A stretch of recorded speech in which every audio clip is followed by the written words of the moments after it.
Hey guys, welcome to Delicious and I'm Aditi. I shared these burger buns on my Instagram stories the other day and so many of you said you wanted the recipe. By the way, if you don't follow me on Instagram, you should. I share a lot of small easy recipes there and many cake pics. You can find the link in the description box below. These burger buns are incredibly soft and so delicious. We'll use a Japanese technique called tangzhong method to make them. So let's start making them. We'll start off by making a roux of flour and milk. In a pan, add flour and gradually add the milk while whisking to avoid any lumps. Then put it on the heat and cook for a minute while continuously stirring it till it becomes thick like this. Remove it from heat and transfer to a bowl. Cover it with a cling film touching the roux to prevent skin formation and let it cool down to room temperature. When the roux is cool enough, in a bowl, add in half of the sugar mentioned in the recipe and to that add lukewarm water. It should be slightly warm, just a little over body temperature. Here I am using active dry yeast which needs to be activated unlike instant yeast which you can directly add to the dough. Sprinkle it over the water, mix it and keep it in a warm dark place for about 10 minutes. You know the yeast is activated when you see bubble formed on top like this. Once the yeast is activated, let's mix the dry ingredients. In a bowl, add in the flour, the salt, the remaining sugar and milk powder. If you don't have milk powder, use all milk instead of water that we used to proof the yeast earlier. Mix everything and create a well in the center. In the well you just created, add in the cooled roux and the yeast mixture and start kneading. Once you see no dry flour, dump the whole thing out on a clean counter and start kneading the dough using your palms and bringing it back using a scraper. The dough seems sticky to begin with, but keep kneading it, it'll become manageable and not so sticky. This process will enable gluten formation in the dough, which provides structure to the bread. Once the dough is not sticky, which would take about 5 minutes, add in the soft butter to it and knead it again till it becomes non-sticky again. That means it doesn't stick to your hand, which would take another 5 to 7 minutes of kneading. Making bread is a good exercise, but if you have a stand mixer, please use that. The process becomes a lot easier. Now the dough which is not sticking to my hand, as you can see. You know the dough is ready when you break a small piece and stretch it between your fingers. It should stretch pretty thin without breaking.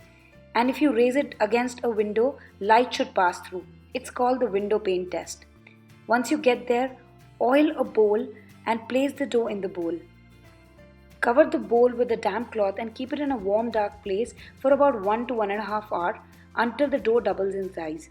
I generally keep it in my microwave with the light on. Once the dough doubles in size, punch the dough a couple of times to knock out the air. Now divide the dough in 6 portions. They'll be roughly 80 grams each. You could weigh them or eyeball them. I like to weigh them so that they are equal in size. Take a piece of dough and fold it in the center to achieve a smooth top.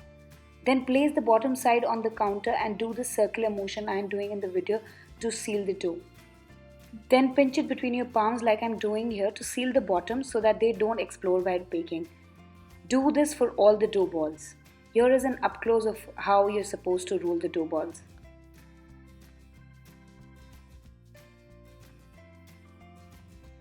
Transfer the buns onto a tray lined with some parchment paper or greased with some oil. These are free-forming buns, but if you want those classic buns which have feet, generally a baking ring is used, which I'll show you how to make with foil.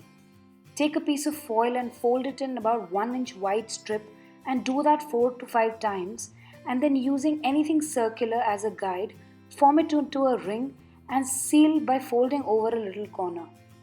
This is how the ring would look like. Place this DIY ring around the bun. I'll also show you how to bake them on gas. For that, I took out one burger bun and placed it on a tray that fits inside my vessel. Cover the buns with a damp cloth or a loose plastic and let these proof again in a warm place for about 1 to 1.5 hours to double in size.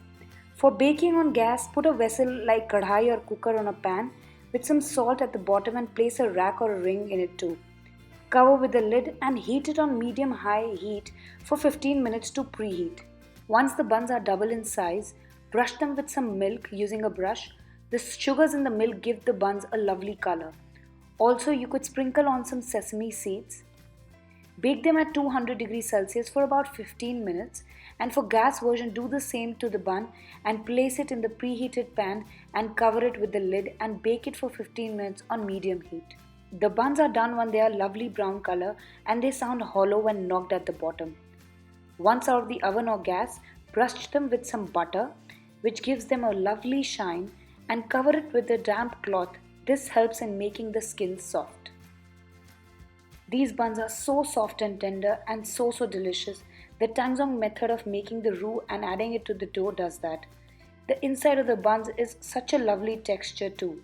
Hope you like this recipe, and if you give it a try, do share a picture with me on my Instagram. The link is in the description box below.